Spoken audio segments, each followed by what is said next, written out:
Baik, salam sejahtera pada Anda semua.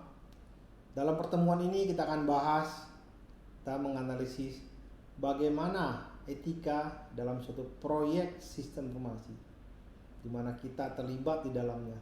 Kita orang IT pasti terlibat dalam proyek sistem informasi, baik pengembangan, baik proses awal dalam hal analisis, ya dalam seluruh tahapan-tahapan dalam pengembangan sebuah aplikasi. Baiklah, etika yang kita uh, tidak hanya etika yang ada tidak hanya dari kita saya sebagai berpikir bahwa dokter saja atau pengacara saja yang punya etika, tapi kita juga punya. Ya. Kita berada di dalam satu lingkungan di mana kita adalah seorang profesional sistem informasi, ya, di mana kita bertanggung jawab memastikan, ya, bahwa sistem tersebut berjalan dengan baik, sekaligus kita memastikan bahwa segala yang kita lakukan bisa sesuai dengan etika profesi sistem informasi.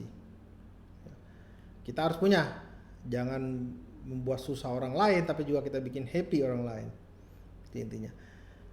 Nah, etika ini dibahas oleh atau disesuaikan atau dirilis oleh badan yang sangat-sangat terpercaya yang bernama Association for Computing Machinery.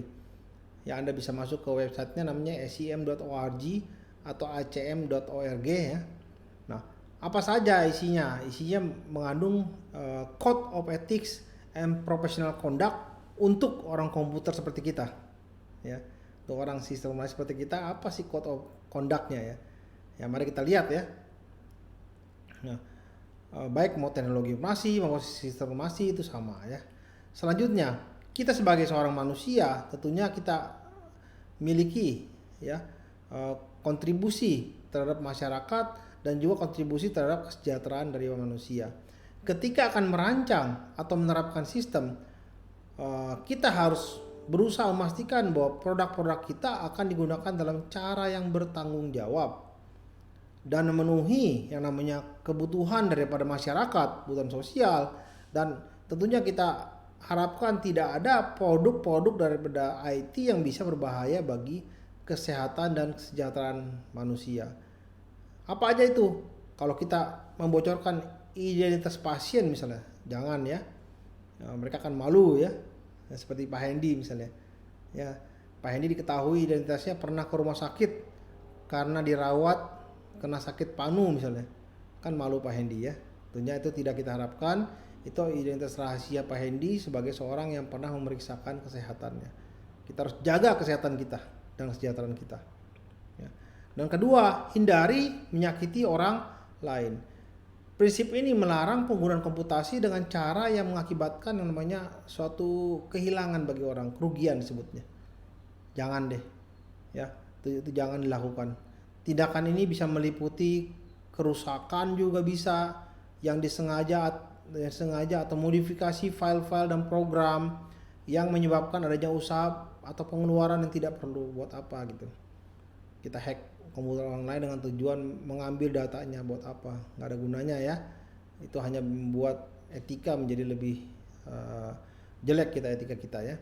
Seperti misalnya waktu dan upaya, ya, yang diperlukan untuk membersihkan sistem dari virus, ya. Ternyata virusnya dari kita, jangan, ya.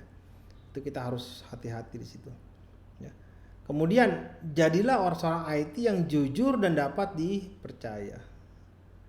We are what we feel, what we think, what we say, ya. Kita adalah apa yang kita pikirkan, kita perbuat, kita katakan, ya. Nah, prinsip ini mendorong programmer untuk jujur dan sadar akan keterbatasan kita dalam hal pengetahuan dan keterampilan kita. Adalah hal impossible mengatakan bahwa kita bisa segalanya, impossible. Tentunya kita punya keterbatasan di sini, yaitu adalah mungkin ada bidang yang kita tidak ketahui, ya sudah ngomong aja, ya. Atau membaca buku atau mencari tahu lebih lanjut, jangan asal sikat, ya, jangan, ya. Kita harus lihat bahwa ini harus kita lihat lagi. Kalau bisa ya kita baca-baca buku atau kita minta bantuan konsultan komputer yang lebih baik, ya. Kita mesti melaporkan untuk menghindari konsekuensi yang tidak diinginkan, ya. Ya, saya pernah kerja di perusahaan di mana perusahaan tersebut bilang bahwa, oh ada masalah dengan line kita, line produksi. Ada satu komputer yang mati komputernya gitu. Apa yang saya harus lakukan? Saya langsung datang ke sana, saya mau perbaiki. Ternyata dia bilang, sorry pak, bapak belum tersertifikasi Windows Server katanya. Oh benar juga ya, saya pikir ya. Emang harus orang yang tersertifikasi Windows Server, jangan coba-coba. Nanti akibatnya kan bagi perusahaan besar, beda dengan kita pikir untuk pribadi ngoprek-ngoprek tuh lain. Ya, jujur. Dan tentunya kita bisa melaporkan ketidakberesan tersebut kepada konsultan atau orang yang lebih baik dari kita. Itu tidak masalah ya, tidak harus malu ya. Nah, tentunya kita juga harus menghargai untuk hal-hal yang berkaitan dengan intelektualitas. Hargai karya orang. Ya. Wajib ya bagi setiap pengembang perangkat lunak atau kita sebagai seorang manajer proyek sistem informasi atau manajer proyek teknologi informasi untuk tidak pernah menggunakan dan menerima penghargaan atas pekerjaan orang lain. Kita menerima penghargaan tapi itu milik orang lain, ya buat apa gitu. Kita menghargai, kita dapat penghargaan tapi milik orang lain. Kita mempelagiat punya orang atau kita mengcopy punya orang dan sebagainya, bukan milik kita, buat apa ya? Ya, tidak disarankan dan Anda harus menghindarinya. Karena semua sekarang sudah harus dilindungi oleh yang namanya undang-undang hak cipta, paten dan lain-lain. Kita harus mengakui dan sepenuhnya menghargai karya orang lain. Itu sangat penting ya. Kita harus melindungi karya orang lain. Karena kalau kita tidak melindungi, otomatis nanti kita juga tidak dilindungi oleh karyanya dan itu akan tidak ada habisnya ya. Karena kita akan terkena jeratan hukum di situ. Ya. Untuk selanjutnya adalah hormati privasi orang lain. Kalau Anda punya yang namanya kekuatan untuk melihat, ya bukan kekuatan ya, kemampuan untuk melihat email orang lain misalnya, jangan Anda bocorkan itu, ya. Jangan salah gunakan untuk melanggar privasi orang lain, tidak boleh, ya. Ini harus Anda perhatikan. Selanjutnya, hindari penyalahgunaan daripada sistem komputer. Hati-hati ya. Kemudian lindungi daripada hak akses orang lain. Karena kita harus melindungi informasi pribadi dari pengguna. Sebisa mungkin kita harus menghindari orang lain yang tidak diinginkan memiliki akses yang tidak sah ke tempat orang lain. Karena kita adalah IT-nya gitu. Kita yang melindungi mereka. Nah, ini orang-orang profesional seperti ini ya. Dan yang terakhir kita lihat namanya menghormati kerahasiaan. Hormati kerahasiaan orang, rahasiaan informasi kerja. Karena kita orang IT, sekarang semua tersimpan dalam IT. Kita punya cloud-nya, kita punya servernya, dan kita adalah administratornya. Kita menjaga hal tersebut. Kita bisa membaca file semua orang. Kita hormati kerahasiaannya. Jangan sembarangan kita copy atau sembarang kita berikan kepada orang lain. Kita hargai kerahasiaan tersebut. Apalagi kita juga harus melindungi rahasia bisnis daripada perusahaan. Karena letaknya sekarang di data semua rahasia bisnis sekarang. Ya. Sehingga ada banyak sekali hal yang kita harus lakukan.